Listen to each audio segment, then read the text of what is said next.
Hello, everybody. Dr. Rick Wallace dropping in on you. Hope everybody is having an unbelievable week. Hope that you're preparing for whatever it is you plan on doing over the course of the weekend. Look, I don't plan on being long. For those of you who have been sending your well wishes while I fought this unbelievably brutal uh, uh, sinus infection, I want to thank you. I'm starting to, I think, get rid of the final residual effects. I'm still a little congested, but definitely doing a lot better than I was this time last week. So look, I'm not going to be long, but I am going to try to uh, touch a very sensitive spot that I think people need to hear from. I'm going to sort of venture away from the normal model of my way of engaging you, and I'm hoping that it will truly be a blessing for you. I want to talk to you about the importance of recalibrating and recommitting to something at a level that allows you to recover that which was lost. We go through life, we make mistakes, we make decisions. Sometimes other people come into our lives, and by doing so, cause disruption, cause harm, cause damage, and we tend to lose things. We lose our sense of self, we lose our personal identity, we lose our uh, material goods. We lose our sense of direction and so much more. We lose the passion that we once had for something. We lose the urge and the yearning to be something greater, to be a force in this world. And it can be devastating. It can be catastrophic. It can be long lasting. And it has to be something inside of you that decides that you want it back. uh Whatever it is that was lost, you want it back. And when I think about recovering things, and I've had to do it, and I'm in the process right now of recovering what was once lost, and having to do it over a process of committed effort, committed energy, committed, recommitted, and retuned passion. It is a process. It's not easy.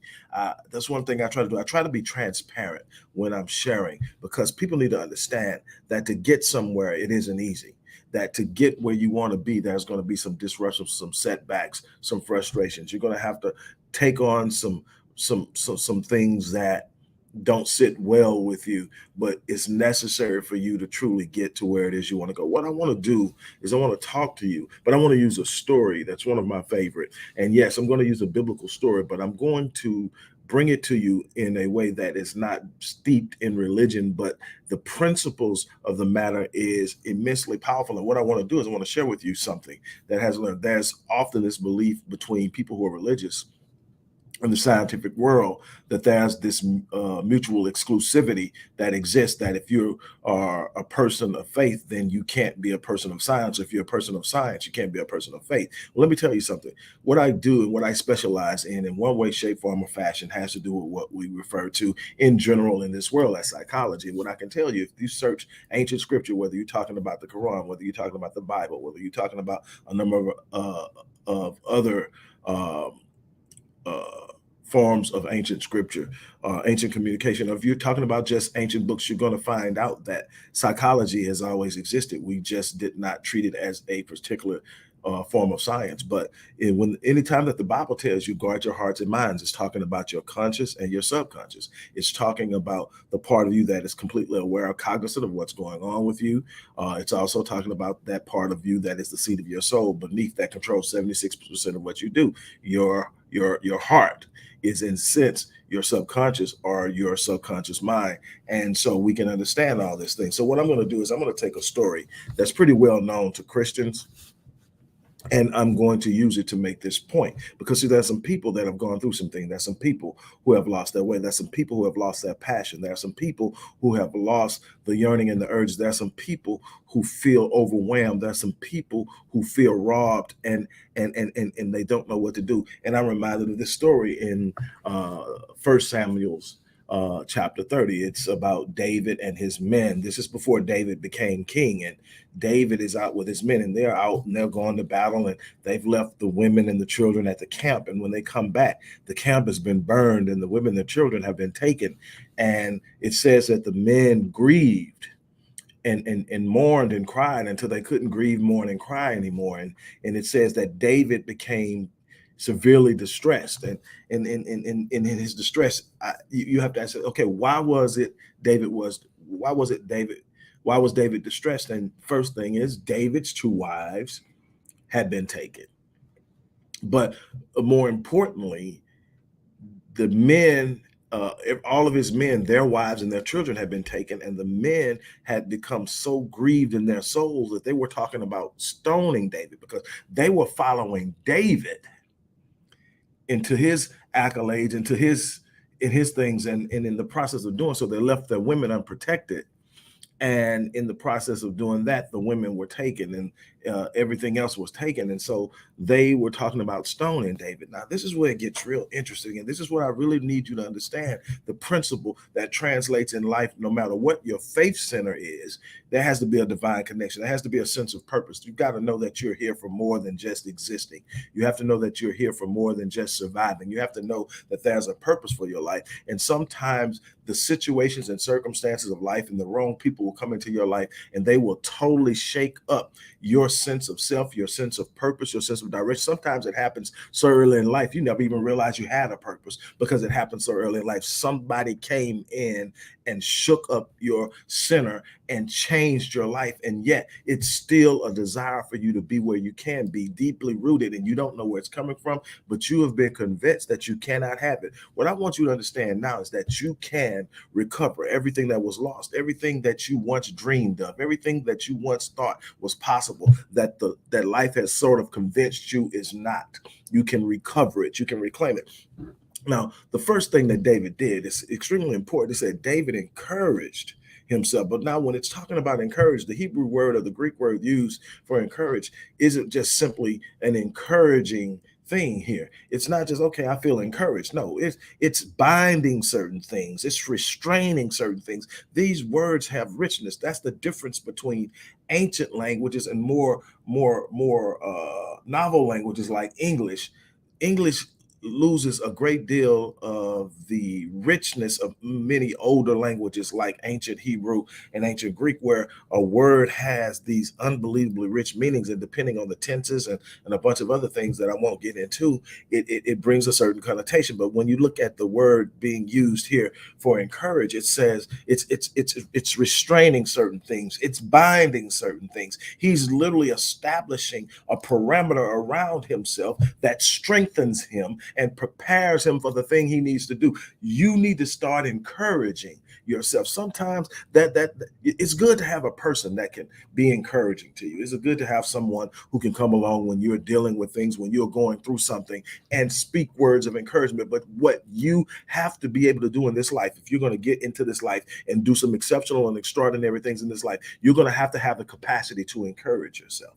You're going to have the capacity to speak power into your situation, to speak power into your life, to bind the things that do not serve you well, to restrain and restrict the things that do not serve you well, to be able to embody the strength that is a part of your purpose, to understand that I'm about to walk into something and do something exceptional, do something extraordinary, do something phenomenal, and I am not going to be moved and shaken by my situation or my circumstances. What I'm trying to get you to understand is you can't always look to someone else to do for you what you have the capacity to do for.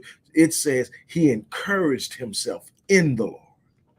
And what does that mean? That means that in the Lord, there's an identity that you have. In God, there's an identity that you have. In God, there's a sense of purpose, meaning that I know through God why I'm here. And because I know why I'm here, I know that I have been given the power and the protection and the provision to do everything that I'm sent here to do. And nothing in this world can stop me. Now, what will happen is things in this world will convince you that you've been stopped. It will convince you that you have been thwarted and that you have no power. But the power of God is omnipotent. It is no end to it. It is infinite, and you have absolute access to it. So what does that mean? That nothing can stop your destiny but you. But you're going to have to encourage yourself. Then here's the other thing that David did. It says that David inquired of God.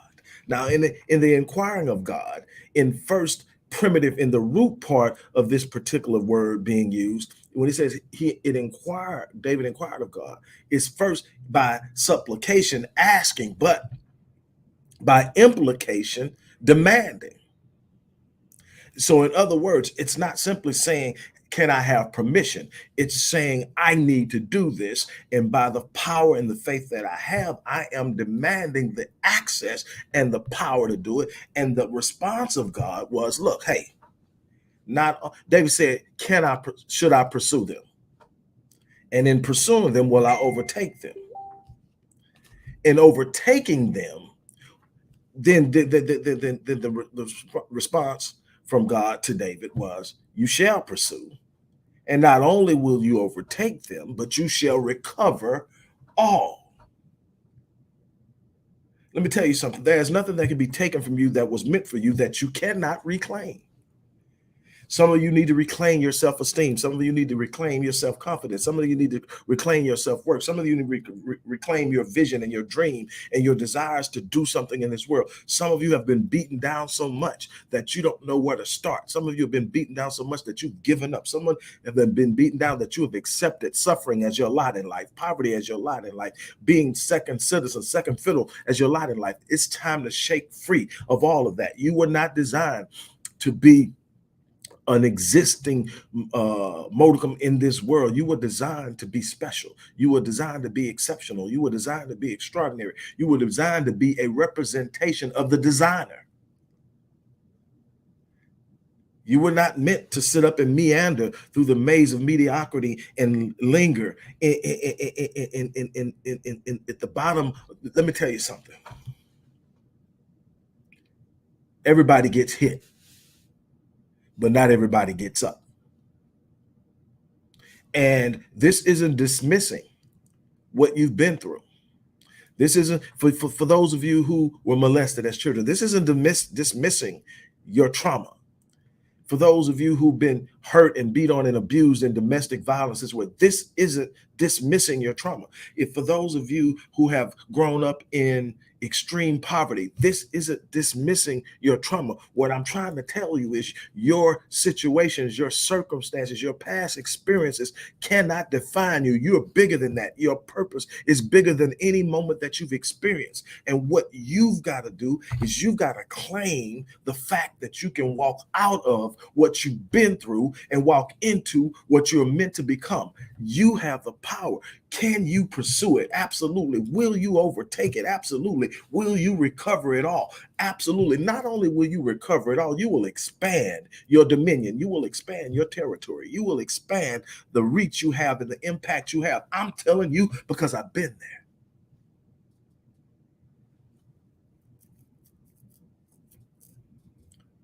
No matter what situation you're in right now, no matter what you've gone through, no matter what you have experienced in life, you have the ability to encourage yourself. And I mean that in the fullest sense of the word. I mean to bind the things that are moving against you so they have no power, to restrain the negative forces and energy that are moving around you, to literally declare by way of speech and prophecy, what are you going to do in your life?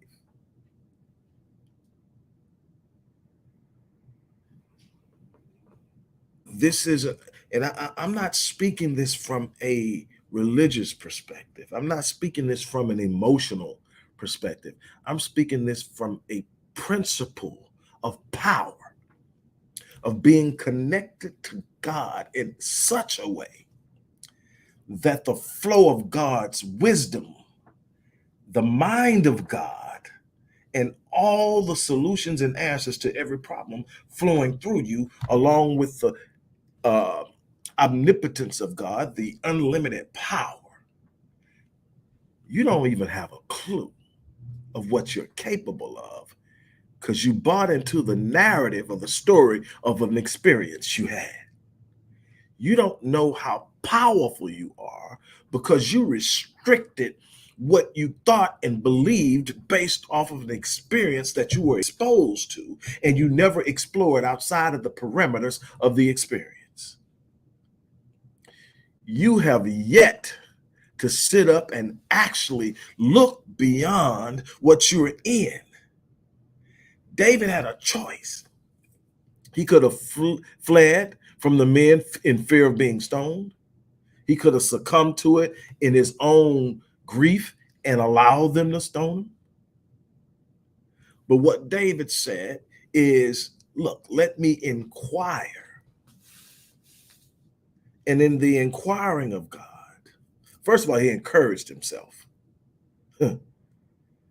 I cannot overstate the power of being able to speak to yourself in a way that edifies yourself, that empowers you, that ignites a flame and passion inside of you, that shakes off all of the negativity that's flowing around you. See, sometimes you're going to be so immersed in negativity, not because people mean you harm, but because they're going through so much themselves that all they have time for and all the energy they have are immersed in their own sorrows. And now they're turning it in on you, and there's nobody going to be there to speak power. There's nobody that's going to be there to speak force and faith. There's nobody going to be there to speak looking beyond. It's going to have to be you. You're going to have to know that I'm here for a reason. You're going to have to know that God thought enough of me in the process of creating this universe that he planned for me billions of years before I arrived here.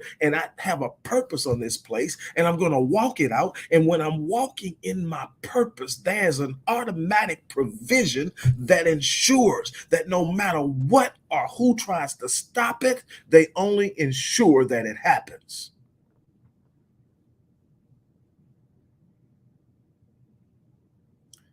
Many of you have been trained and programmed to fear your circumstances, to fear your situations, and you have not been trained to seek counsel by way of spirit between you and God. People have asked me over and over and over again, how could you be in that particular moment and have a smile on your face? And that smile I'm looking at isn't a fake smile. So that means you are literally in denial. I say, no, see, you're focused on the circumstances. That's the problem. You're focused on the circumstances. You're looking at what's going on. Say, I'm not focused on the circumstances.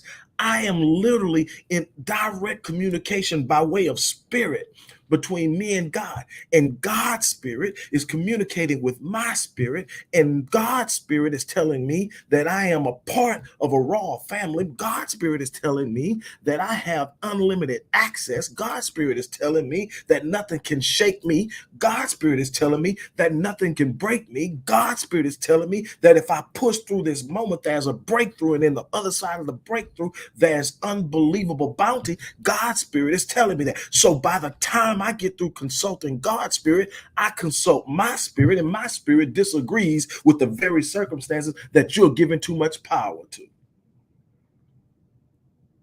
I'm not in denial. I see beyond the moment. I'm not in denial. I just refuse to be held captive by a situation. I refuse to be held captive by a circumstance. I refuse to be held captive by a memory. I refuse to be held captive by somebody's opinion of who I am. Oh, it's time to shake free. It's time to shake free. I challenge you. I challenge you